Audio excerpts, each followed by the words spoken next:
Bismillahirrahmanirrahim. Assalamualaikum warahmatullahi wabarakatuh. Rencana aksi perubahan peran Satpol PP dalam menegakkan ketertiban publik melalui penerimaan PGOT, pengemis, gelandangan, dan orang terlantar oleh Faisal Imron. Latar belakang, mengapa penerimaan PGOT penting?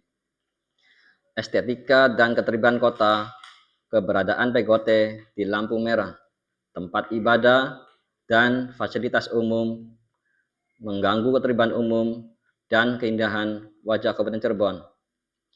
Potensi eksploitasi, adanya indikasi sindikat atau mafia yang mengeksploitasi anak-anak, lansia, dan penyandang disabilitas untuk meminta-minta.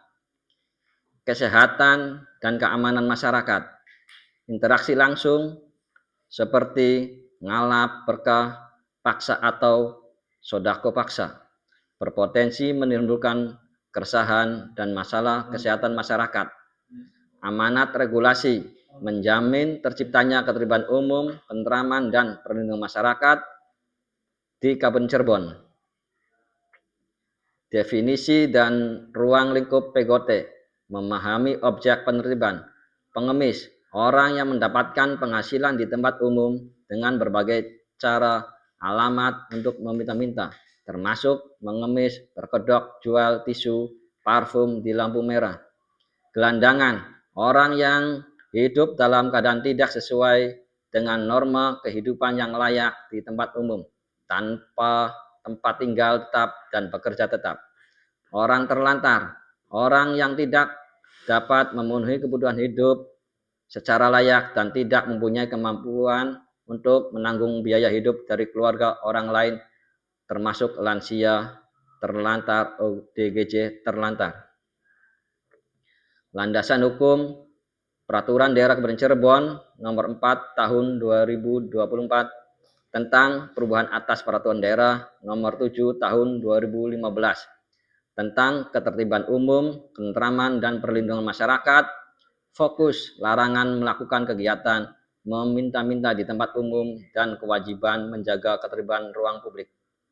Peraturan Bupati Cirebon Nomor 20 Tahun 2021 tentang kedudukan, susunan organisasi, tugas dan fungsi, serta tata kerja perangkat daerah Kabupaten Cirebon. Fokus mekanisme koordinasi antar perangkat daerah dalam penanganan masalah sosial dan ketertiban.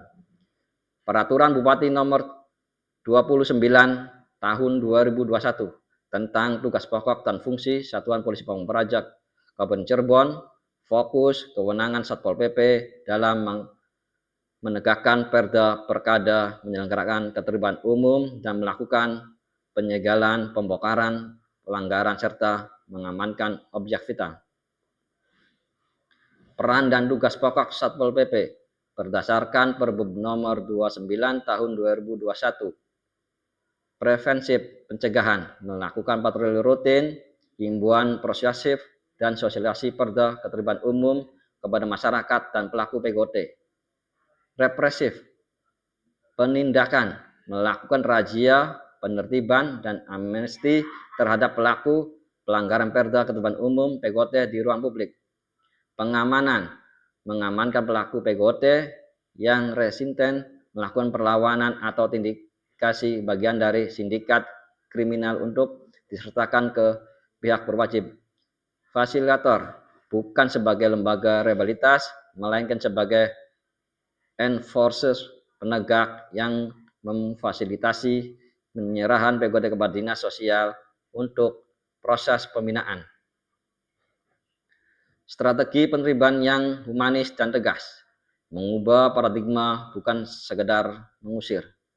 1. Pendekatan persuasif, mengedepankan dialog dan himbauan sebelum tindakan fisik. 2. Penegakan berbasis bukti, mendokumentasikan pelanggar, foto, video sebagai bukti administrasi. 3. Pendekatan humanis, memperlakukan PGOT terutama anak dan lansia dengan memanusiakan manusia, tidak menggunakan kekerasan berlebih. 4. Memutuskan rantai sindikat, fokus pada pengungkapan dalang mafia di balik pengemis anak dan disabilitas dengan berkoordinasi dengan Polresta Cirebon. Sinergitas lintas sektor penting. Penanganan PGOT membutuhkan kolaborasi Satpol PP, penegakan perda, penertiban di lapangan, dan pengamanan. Dinas Sosial, rehabilitasi sosial, penanganan di panti, verifikasi data dan pemulangan ke daerah asal.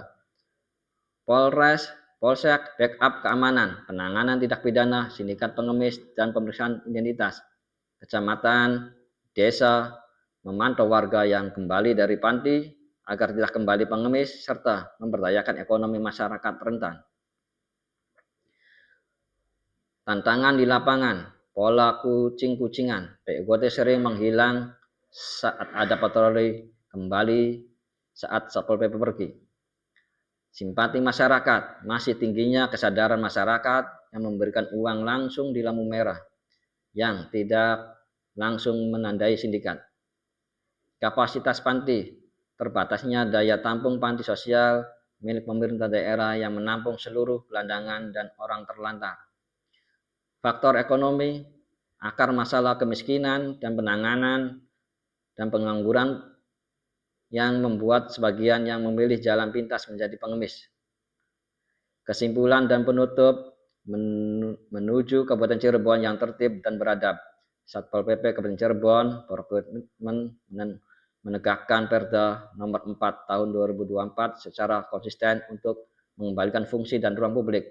Penertiban PGOT bukan tujuan memiskinkan masyarakat, melainkan menyelamatkan mereka dari eksploitasi dan mengarahkan pada pembinaan yang tepat oleh Dinas Sosial.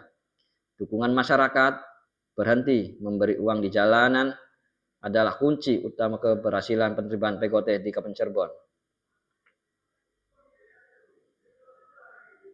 Sekian dan terima kasih.